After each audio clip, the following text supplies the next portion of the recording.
तो हेलो दोस्तों, welcome to Deep Neuron channel. मेरा नाम है आयुष और आज मैं स्टार्ट करने वाला हूँ अपना सेकंड लेक्चर जो कि पाइथन प्रोग्रामिंग लैंग्वेज पर रहने वाला है। हम इस लेक्चर में देखेंगे कि पाइथन प्रोग्रामिंग लैंग्वेज एक्चुअली में होती क्या है और हमें इसको क्यों सीखना चाहिए, और बेसिकली कौन कौन सी ऐसी कंपनीज़ हैं जो इस पाइथन प्रोग्रामिंग लैंग्वेजेस को यूज़ करती हैं। तो बिना समय को गवाए या बिना समय को वेस्ट करे हम अपने वाइट बोर्ड पर चलते हैं और समझते हैं कि ये पाइथन प्रोग्रामिंग लैंग्वेज होती क्या है।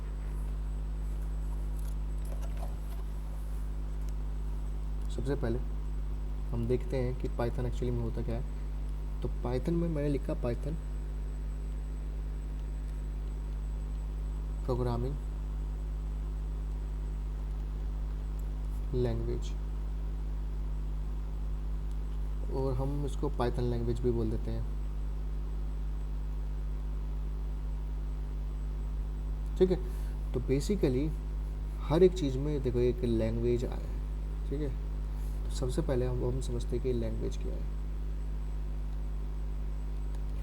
तो लैंग्वेज को हम लिख सकते हैं एक तरीका है, लैंग्वेज एक तरीका है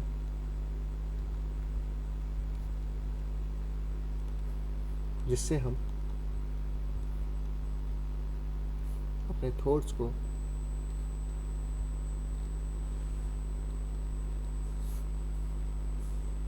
अपने विचारों को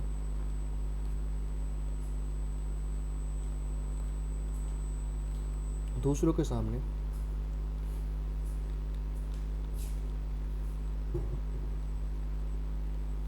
एक्सप्रेस कर पाते हैं।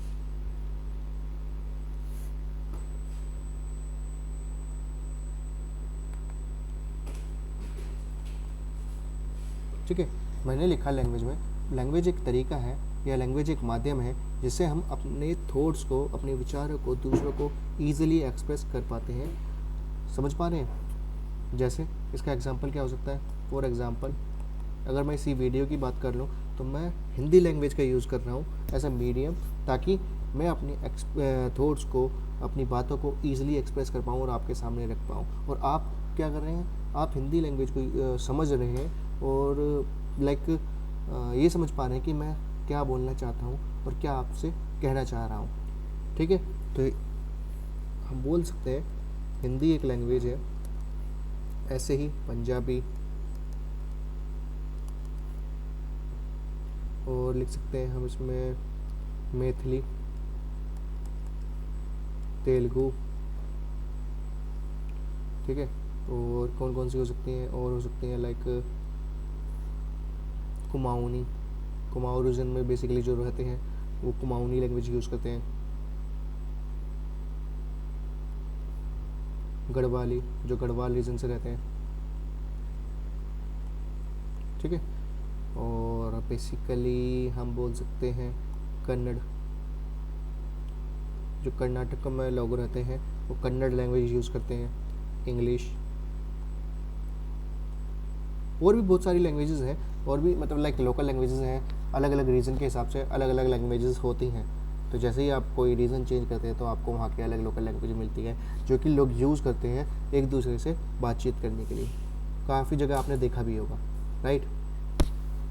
तो ऐसे ही पाइथन भी एक प्रोग्रामिंग लैंग्वेज है। पाइथन क्या है? पाइथन भी एक प्रोग्रामिंग लैंग्वेज है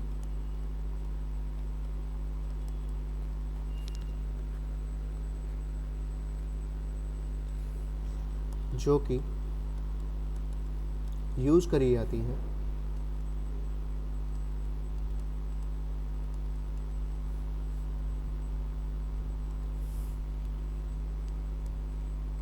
कंप्यूटर से कम्युनिकेट करने के लिए।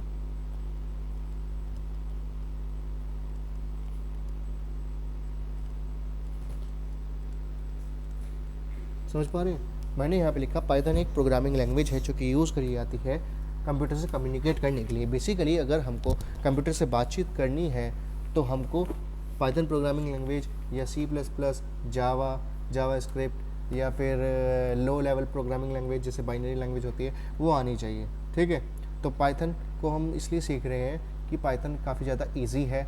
और चलो उसको छोड़ो, सबसे पहले हम इसकी एक काम करते हैं, डेफिनेशन को समझते हैं, जो कि टेक्निकल डेफिनेशन है।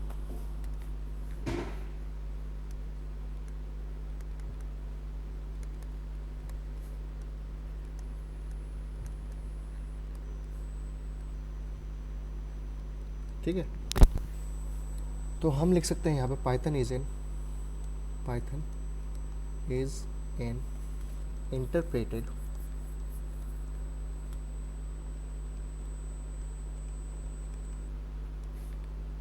Object oriented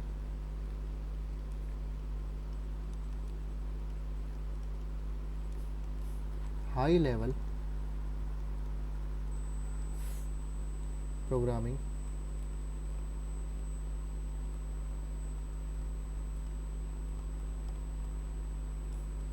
language developed by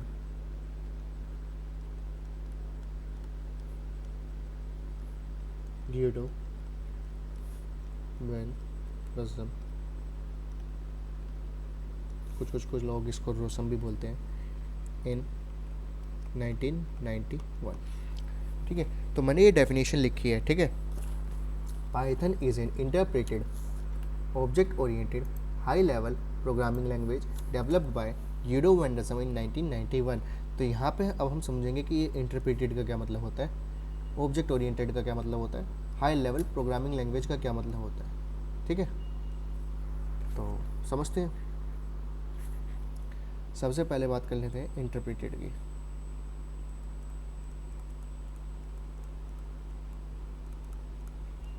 ठीक है, तो इंटरप्रेटेड का मतलब होता है लाइन बाय लाइन कोड को चेक करना, लाइन बाय लाइन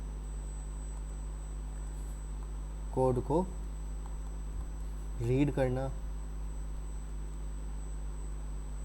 और उसको मशीन लैंग्वेज में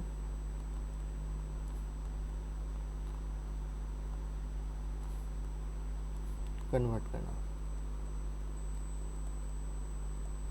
समझ पा रहे हैं आप? इंटरप्रेटर का मतलब होता है कोड को लाइन बाय लाइन रीड करेगा इंटरप्रेटर और उसके बाद मशीन लैंग्वेज में ट्रांसलेट कर देगा। ठीक है, लेट सपोज कि आपके पास अगर n नंबर ऑफ लाइंस का कोड है, 1 2 3 4 5, ठीक है, अगर n नंबर ऑफ लाइन का कोड है आपके पास, तो इंटरप्रेटर क्या करेगा, पहली वाली लाइन को लेगा, रीड करेगा, उसके बाद मशीन लैंग्वेज में ट्रांसलेट कर देगा। ठीक है, दूसरी लाइन को लेगा, दोबारा रीड करेगा, मशीन लैंग्वेज में ट्रांसलेट करेगा। ठीक है, ऐसे ही तीसरी को, फिर चौथी को, फिर n नंबर ऑफ लाइंस के लिए क्या करेगा, सेम प्रोसेस रिपीट होगा, रीड, मशीन ट्रांसलेट। ठीक है, ओके, तो इंटरप्रेटेड का मतलब आपको समझ में आ चुका होगा। इंटरप्रेटेड का मतलब होता है लाइन बाय लाइन कोड को रीड करना और उसको मशीन लैंग्वेज में ट्रांसलेट कर देना। और हमारे पास कंपाइल्ड लैंग्वेज होती है, कंपाइल्ड लैंग्वेज। ठीक है, तो कंपाइल्ड लैंग्वेज में क्या होता है, सबसे पहले हम क्या करते हैं कि कोड को, एंटायर कोड को लिखते हैं, देन उसको कंपाइल करते हैं। बेसिकली इसका क्या मतलब है, जैसे लैंग्वेजेस हो गई, कौन सी लैंग्वेजेस हो गई आप मेरे को बताएंगे, जैसे सी हो गई, C++ हो गई, जावा हो गई। ठीक है, ये जो लैंग्वेजेस होती हैं,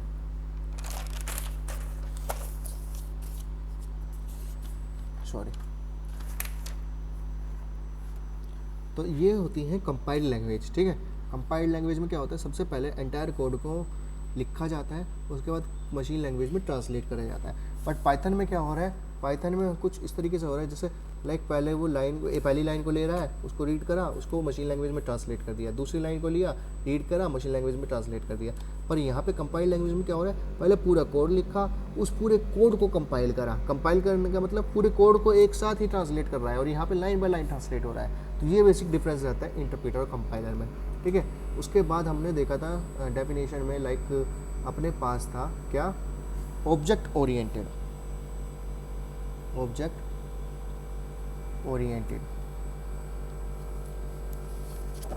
ओरिएंटेड का क्या मतलब होता है, ऑब्जेक्ट ओरिएंटेड का मतलब ये होता है कि हम प्रोग्राम में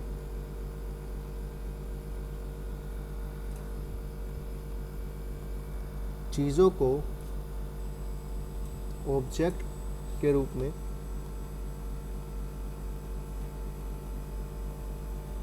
देखते हैं।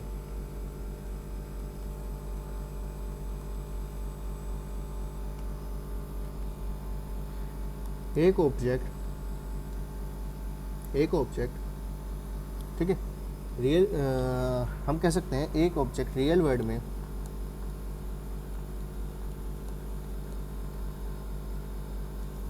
किसी चीज़ की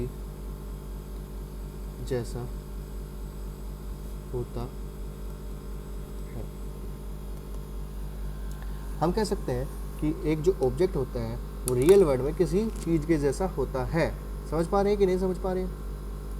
चलो इसको एग्जांपल से समझते हैं। लेट्स सपोज कि हमारे पास एक कार है,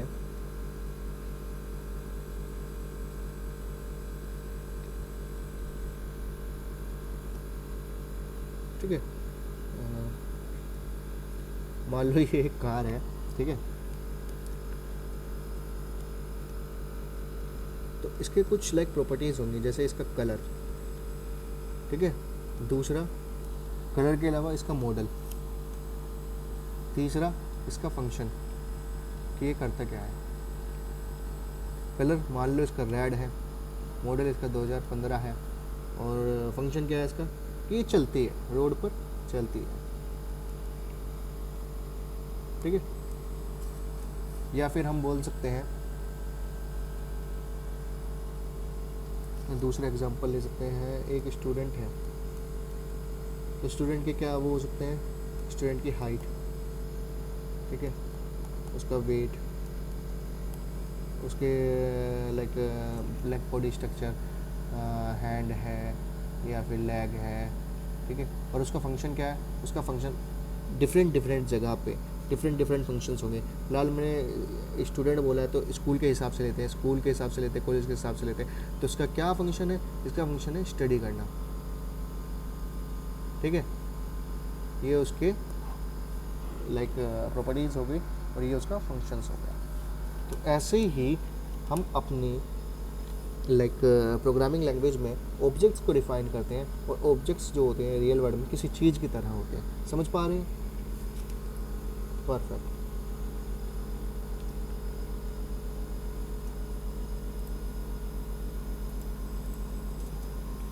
अब हम बात कर लेते हैं हाई लेवल के बारे में। हाई लेवल प्रोग्रामिंग लैंग्वेज लिखा था ना,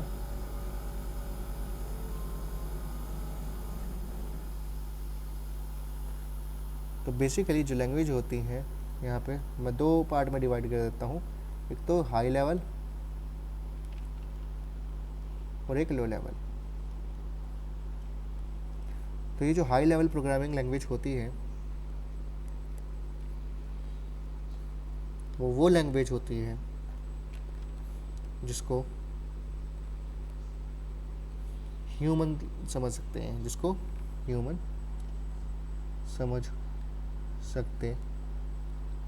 हैं या लिख सकते हैं।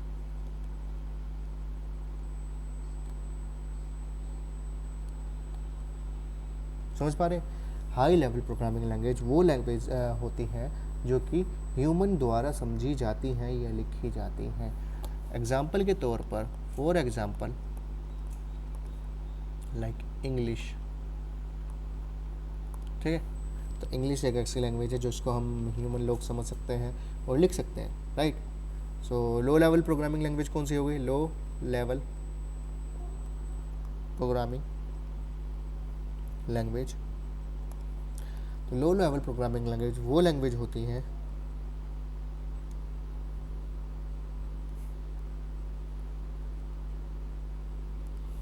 जिसको मशीन समझती हैं,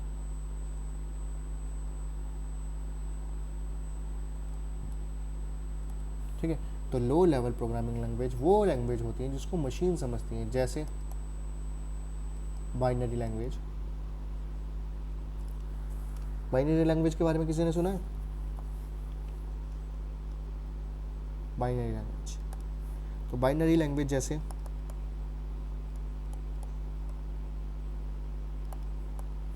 0 1 0 1 1 0 0 1 1 1 1 0 1, तो बेसिकली ये इस तरीके की जो लैंग्वेज होती है उसको बाइनरी लैंग्वेज बोलते हैं। और जो हमारी मशीन होती है वो इन्हीं लैंग्वेज को समझती है, वो इंग्लिश की सिंटेक्स को नहीं समझती है। समझ पा रहे हो?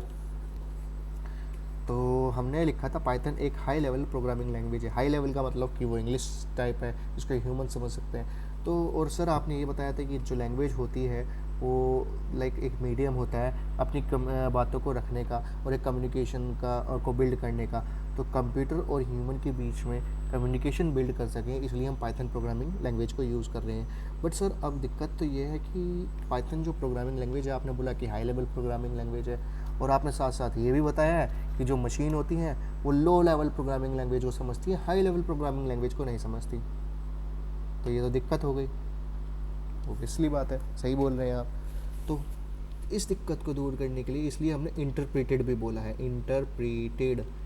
और इंटरप्रेटेड में थोड़ी देर पहले मैंने क्या बोला था कि लाइन बाय लाइन, क्या बोला था मैंने? लाइन बाय लाइन कोड को रीड करेगा, ठीक है, और साथ में मशीन लैंग्वेज जो कि क्या कौन सी होती है? Binary language. समझ पा रहे हो ना? मशीन लैंग्वेज जिसको हम बाइनरी लैंग्वेज बोलते हैं, कौन सी होती है वो? 0 1 0 0 1 1 0 1 1 1 1 1 0 0 1 1 1, इस तरीके की होती है, ठीक है। तो इसको बाइनरी लैंग्वेज बोलते हैं। तो मैंने बोला था इंटरप्रेटेड में कि लाइन बाय लाइन कोड को रीड करेगा और साथ ही में क्या करेगा? आपका बाइनरी लैंग्वेज में कन्वर्ट कर देगा, और या फिर हम बोल सकते हैं मशीन लैंग्वेज में कन्वर्ट कर देगा, जिसको मशीन समझती है। तो Python high level programming language भी है और इंटरप्रेटेड लैंग्वेज भी है। मतलब कि हमारी जो लैंग्वेज है, हम जो बोलना चाह रहे हैं हमने बोल दिया उसको, साथ में हमारे पास एक ट्रांसलेटर भी होता है जिसको बोलते हैं इंटरप्रीटर। इंटरप्रीटर ये क्या होता है? ये एक होता है, सॉरी, ये एक होता है, क्या होता है ये एक ट्रांसलेटर होता है। ट्रांसलेटर समझते हैं ना आप? ये एक ट्रांसलेटर होता है। ट्रांसलेटर आप समझते हैं कि नहीं समझते हैं? ट्रांसलेटर वो होता है जिसको बहुत सारी लैंग्वेजेस आती हैं। जैसे मान लो आप चाइना गए, ठीक है, आपको हिंदी आती है और इंग्लिश आती है, बट सपोज़ करो कि वहाँ के जो लोकल लोग हैं उनको इंग्लिश नहीं आती, उनको सिर्फ चाइनीज़ आती है, ठीक है। तो आप उनसे कम्युनिकेशन कैसे बिल्डअप करेंगे? आप कैसे समझ पाएंगे कि वो बंदा क्या बोल रहा है? तो वहाँ पे एक like here comes translator in the picture, जो कि हिंदी भी जानता है, इंग्लिश भी जानता है, चाइनीज़ भी जानता है, वो उसको सब आता है, वो ऑलराउंडर है, ठीक है। ये वो आदमी है। और यहाँ पे आप है जिसको हिंदी आती है, सिर्फ इंग्लिश आती है, ठीक है। यहाँ पे वो आप है।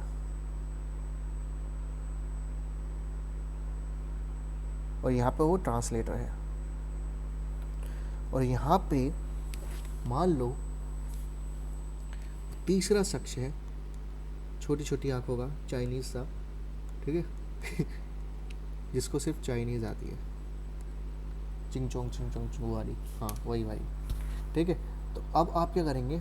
आप कुछ कर रहे हैं इस तरीके से कि आपने इसको बोला कि भाई एक काम कर, हेलो बोल दे उसको, ठीक है। तो इस बंदे ने क्या करा? इस हेलो को इसको ट्रांसलेट करा। अब इसने बोला कि उसको दोबारा से वापस हेलो बोल दो, तो इसने हिंदी में इसको हेलो वापस बोल दिया।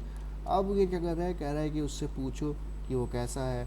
ये मतलब बेसिकली ये क्या कर रहे हैं? दोनों के कम्युनिकेशन को लाइक ये जो आदमी है वो सेटअप कर रहा है। कैसे? इसको हिंदी आती है, इसको चाइनीज़ आती है, इसको दोनों आती है, तो इससे हिंदी ले रहा है, इससे हिंदी इसको ट्रांसलेट करके चाइनीज़ में बता रहा है। इससे चाइनीज़ आती है, इसने चाइनीज़ ले रहा है, इसको हिंदी में बता रहा है। तो बेसिकली इंटरप्रेटर भी यही काम कर रहा है। वो क्या कर रहा है? उसको हाई लेवल भी आती है, उसको लो लेवल भी आती है, ये समझ लो, ठीक है।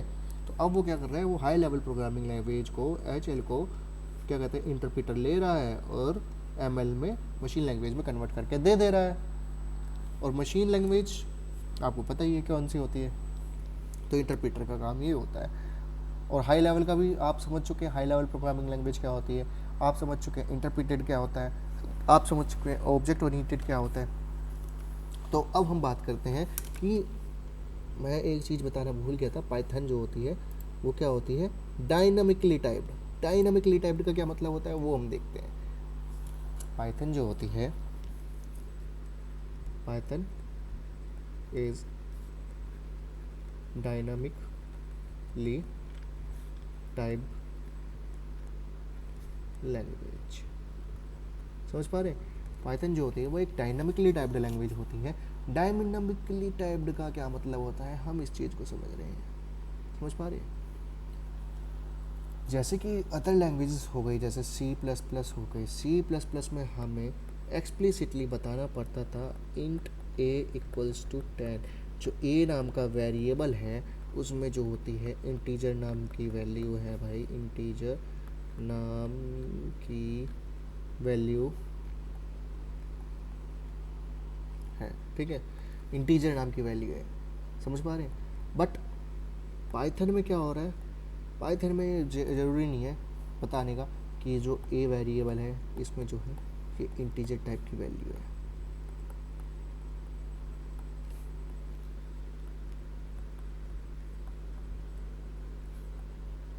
पाइथन में ये ज़रूरी नहीं कि मैं इसको बताऊं कि इंटीजर टाइप की वैल्यू है।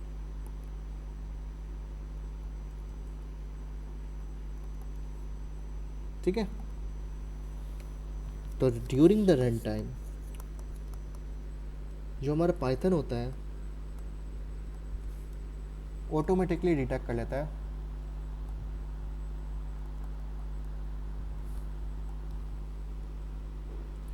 कि जो आपका a वेरिएबल है इसमें इंटीजर टाइप की वैल्यू है, या स्ट्रिंग टाइप की वैल्यू है, या बुलियन टाइप की वैल्यू है।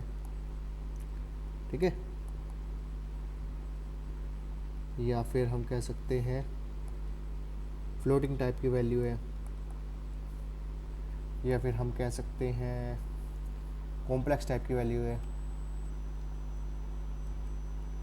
ठीक है, तो बेसिकली मेरा कहने का मतलब ये है पाइथन डायनामिकली टाइप्ड है कि वो ये है कि इसमें हमें एक्सप्लिसिटली नहीं बताने की ज़रूरत कि किस टाइप का डेटा जो है हम फीड करा रहे हैं किसी भी वेरिएबल के अंदर।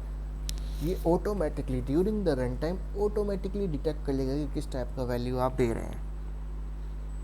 अदर लैंग्वेजेस में आपको ये बताने की ज़रूरत पड़ती है। समझ पाए कि नहीं समझ पाए? आई होप कि आपको थोड़ा सा बेटर आइडिया लग गया हो कि पाइथन डायनामिकली टाइप्ड है, वो हमने क्यों बोला है। समझ पाए कि नहीं समझ पाए? कमेंट बॉक्स में ज़रूर बताइएगा। अगर आपको कुछ भी नहीं समझ में आ रहा है तो आप कमेंट बॉक्स में मेंशन कर सकते हैं और मैं आपकी क्वेरीज़ को रिजॉल्व कर दूंगा किसी भी मोड में। वो मेरी जिम्मेदारी है कि मैं आपके डाउट्स को कैसे सॉल्व करूँगा। ठीक है, बट कमेंट करना आपकी ज़िम्मेदारी है, आप कमेंट करेंगे, और समझाना मेरी ज़िम्मेदारी है, मैं कैसे भी समझाऊँगा। ठीक है, तो अब बात कर लेते हैं किसकी, अब बात करते हैं भाई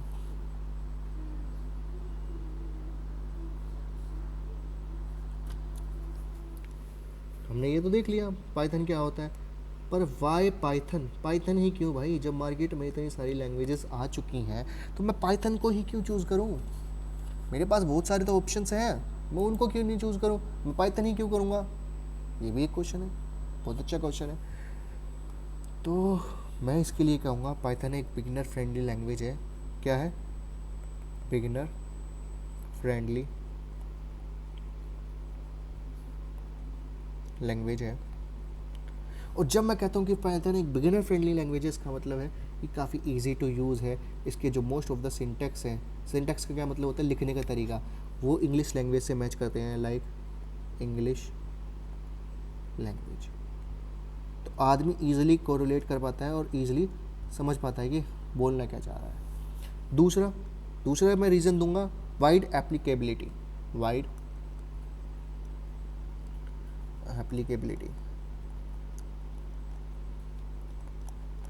वाइड एप्लीकेबिलिटी का क्या मतलब है? वाइड एप्लीकेबिलिटी का मतलब है कि ये बहुत सारे जगह यूज़ होती है। जैसे हम बोल सकते हैं डेटा एनालिसिस में, दूसरा AIML में, तीसरा टास्क ऑटोमेशन में,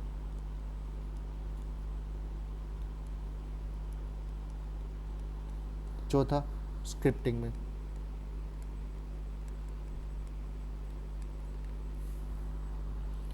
समझ गए? मतलब और भी बहुत सारी जगह होती है, उसके कुछ एग्जांपल्स मैंने दे दिए हैं कि जैसे डेटा एनालिसिस हो गया, AIML हो गया, टास्क ऑटोमेशन हो गया, स्क्रिप्टिंग हो गया।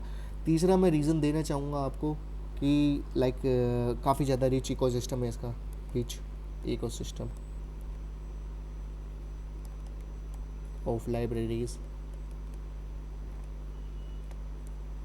And frameworks. समझ पा रहे हो? काफ़ी ज़्यादा rich ecosystem of libraries and framework का ये है कि हमारे पास large number of libraries present है, large number of libraries present है। ठीक है, इसका मतलब ये है कि हमें स्क्रैच से कोड लिखने की ज़रूरत नहीं है, जो भी लाइब्रेरीज हैं हम उसको यूज़ कर सकते हैं और अपना लाइक मेन चीज़ों पे फोकस कर सकते हैं। जैसे मेरा कहने का मतलब है कि अगर आपको वेब डेवलपमेंट से रिलेटेड कोई प्रोजेक्ट बनाना है, वेब डेवलपमेंट से, तो आपके पास होता है जेंगो, फ्लास्क और भी बहुत सारी लाइब्रेरीज़ हैं। हर एक लाइब्रेरीज़ को मैं लाइक यहाँ पे बता नहीं सकता क्योंकि मेरे को भी मोस्ट ऑफ द लाइब्रेरीज़ याद नहीं रहती हैं। तो बेसिक मतलब इसका बढ़िया लाइक सॉल्यूशन है कि आप गूगल पे गो थ्रू करें कि लाइक और कौन कौन सी लाइब्रेरीज़ हैं जो कि वेब डेवलपमेंट में यूज़ करी जाती हैं, और मेरे को कमेंट बॉक्स में बताइएगा। दूसरा मैं बोलूँगा कि इसको AIML में यूज़ किया जाता है। AIML में इसके लिए कौन कौन सी लाइब्रेरीज़ हैं, जैसे नमपाई, पांडास, स्काईकिटलैंड,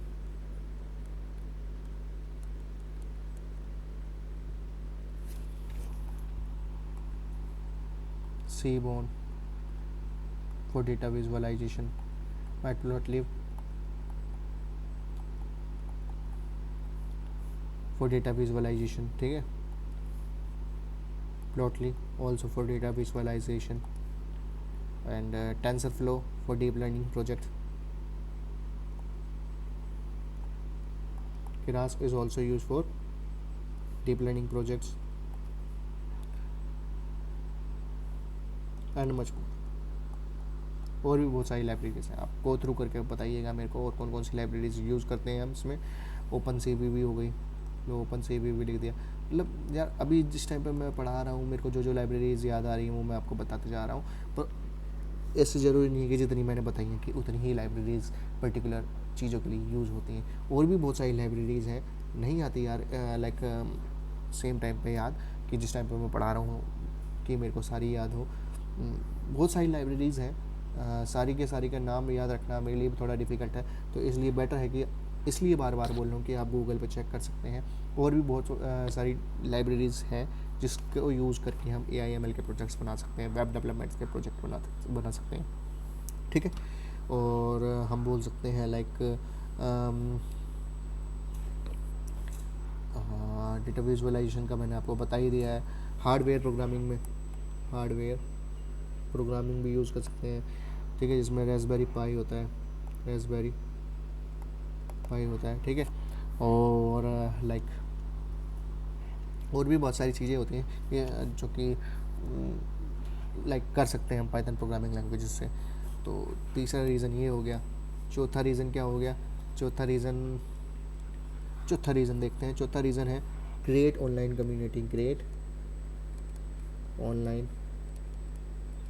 कम्युनिटी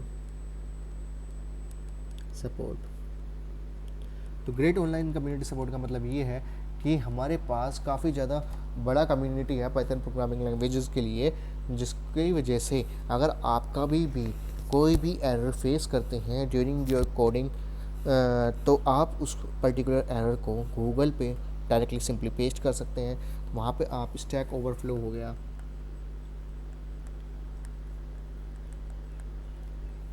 या पाइथन की ओरिजिनल डॉक्यूमेंटेशन हो गई,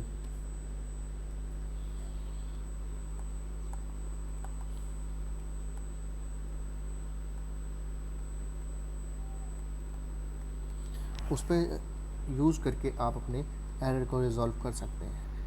बेसिकली स्टैक ओवरफ्लो पे क्या होता है, स्टैक ओवरफ्लो पे काफ़ी ज़्यादा डेवलपर्स होते हैं जिन्होंने सेम एरर को एक्सपीरियंस करा है और उसका उनको सॉल्यूशन मिल गया है, तो वो बेसिकली उन सॉल्यूशंस को with their particular error post करते हैं ताकि दूसरा बंदा जब उस चीज़ को फेस करे तो वो ईजिली उससे सॉल्व कर पाए। तो ये एक रीज़न हो गया कि हमारे पास ग्रेट ऑनलाइन कम्युनिटी सपोर्ट है। और पांचवा रीज़न मैं दूंगा आपको, क्या रीज़न दूंगा मैं पांचवा रीज़न मैं दूंगा आपको कि काफ़ी ज़्यादा रिलायबल है, मोर रिलायबल है। रिलायबल का तो मतलब आपको पता ही होगा, एफिशिएंट है और टाइम सेविंग भी है। ठीक है, चलो अब हम बात कर लेते हैं किसकी, पाइथन का यूज़ कहाँ कहाँ कर सकते हैं। पाइथन का यूज़ कहाँ कहाँ कर सकते हैं, like where we can use Python. ठीक है, so first of all I would like to tell you that ये वेब डेवलपमेंट में यूज़ होता है, वेब डेवलपमेंट।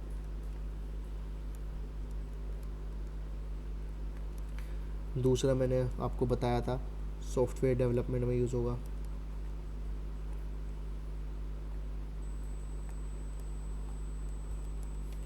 टास्क ऑटोमेशन में यूज़ होता है।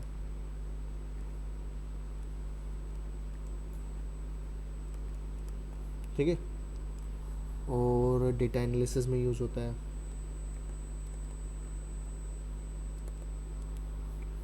डेटा विजुअलाइजेशन में यूज़ होता है।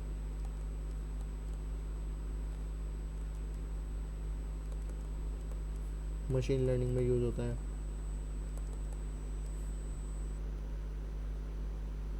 ठीक है, चलो जी,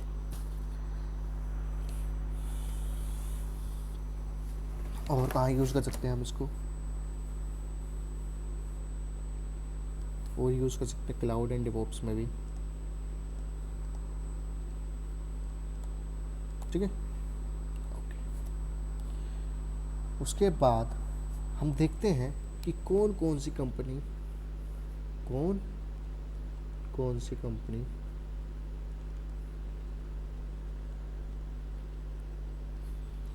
पाइथन को यूज़ करती हैं।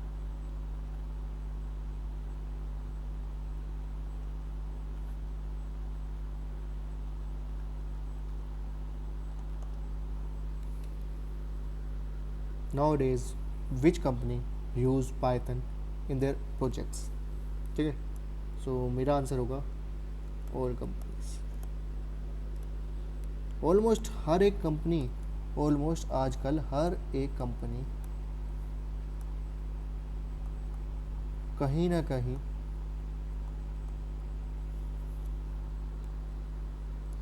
किसी न किसी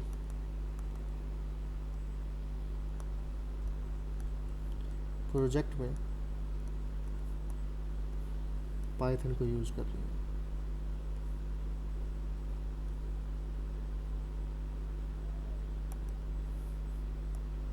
समझ पा रहे हो? तो पाइथन कितना ज़रूरी हो गया है। मैं कुछ कंपनीज के नाम लूँ अगर, तो जैसे Google, Microsoft, Trivago, Netflix, YouTube आपका जिस पे आप वीडियो देख रहे हैं ये भी पाइथन को यूज़ करता है लाइक रिकमेंडेशन के लिए। नासा और like national security agencies, NSA national security agencies भी पाइथन को यूज़ करती हैं। ड्रॉपबॉक्स और भी बहुत सारी कंपनी है, मच मोर। मैंने बताया कि हर एक कंपनी यूज़ कर रही है। ठीक है, तो ये था कुछ आज का लाइक वीडियो जिसमें कि हमने बात करा सबसे पहले पाइथन प्रोग्रामिंग लैंग्वेज के बारे में कि पाइथन प्रोग्रामिंग लैंग्वेज एक्चुअली में होते क्या है। सबसे पहले हमने देखा कि पाइथन प्रोग्रामिंग लैंग्वेज एक लैंग्वेज है। लैंग्वेज क्या होता है? लैंग्वेज एक तरीका होता है जिससे कि हम अपने थॉट्स को एक्सप्रेसिवली दूसरे को समझा पाते हैं। जैसे कि मैंने एग्जांपल में दिया था हिंदी, पंजाबी, मैथिली, तेलुगु, कुमाऊनी, गढ़वाली, कन्नड़, इंग्लिश। तो ये कुछ लैंग्वेजेस हैं जिससे कि लाइक ह्यूमन अपने कम्युनिकेशंस को बिल्डअप करता है, ठीक है। तो पाइथन भी उसी तरीके से एक लैंग्वेज है, प्रोग्रामिंग लैंग्वेज है, जो कि कंप्यूटर से कम्युनिकेट करने के लिए बनाई जाती है, मतलब यूज़ करी जाती है। फिर हमने इसकी थोड़ी सी टेक्निकल डेफिनेशन देखी थी, जिसमें मैंने लिखा था Python is developed by Python is an interpreted object oriented high level programming language developed by Guido Anderson in 1991, ठीक है। तो उसके बाद मैंने बताया था आपको फिर इंटरप्रेटेड का क्या मतलब होता है, फिर बताया था ऑब्जेक्ट ओरिएंटेड का क्या मतलब होता है, फिर बताया था मैंने क्या हाई लेवल प्रोग्रामिंग लैंग्वेज का क्या मतलब होता है, लो लेवल प्रोग्रामिंग लैंग्वेज का मतलब क्या होता है, कंपाइल्ड लैंग्वेज कौन सी होती है, इंटरप्रेटेड लैंग्वेज कौन सी होती है, ये सब मैंने आपको बताया था। फिर ऑब्जेक्ट ओरिएंटेड में कुछ मैंने थोड़ा सा एग्जांपल देके समझाने की कोशिश करी थी आपको। उसके बाद हमने डायनामिकली टाइप्ड क्या होता है वो देखा था जरूर, और हमको पाइथन क्यों चूज़ करना चाहिए उसके कुछ रीजंस बताए थे 4-5। देन हमने ये देखा था कि लाइक पाइथन कहाँ कहाँ यूज़ हो रही है। उसके बाद हमने देखा था कि कौन कौन सी कंपनी एग्जैक्टली इस पाइथन को यूज़ करती है, ठीक है। तो ये था छोटा सा मेरा वीडियो पाइथन इंट्रोडक्शन पे। अगर आपको इस वीडियो में कुछ भी समझ में ना आया हो तो आप कमेंट बॉक्स में कमेंट कर सकते हैं, मैं आपको समझाने के लिए लाइक कोई ना कोई सॉल्यूशन निकालूंगा और आपको समझाऊंगा। और अगर आपको ये वीडियो अच्छा लगा हो तो प्लीज़ इस वीडियो को लाइक कीजिएगा, चैनल को सब्सक्राइब कीजिएगा और बेल आइकन को दबाना मत भूलिएगा, क्योंकि अगर आप मेरा लाइक बेल आइकन नहीं दबाते हैं तो आपको मेरा वीडियो शायद फ्यूचर में ना मिल पाए। तो बेल आइकन को दबा दीजिएगा ताकि मेरी कोई भी फ्यूचर वीडियोस के अपडेट्स आपसे मिस ना हो जाए। और इस वीडियो को ज़्यादा से ज़्यादा शेयर कीजिएगा ताकि और भी इस वीडियो का फ़ायदा उठा पाए। Thank you so much for watching my video and आपसे मिलते हैं जल्दी अगली नेक्स्ट वीडियो में, जहाँ पे हम देखेंगे कि पाइथन को अपने सिस्टम में कैसे इंस्टॉल कराया जाता है और वेरिएबल्स क्या होते हैं, टपल्स क्या डेटा टाइप्स क्या होते हैं, डेटा स्ट्रक्चर्स क्या होते हैं और भी बहुत सारी चीज़ें। तो मिलते हैं आपसे। Thank you so much.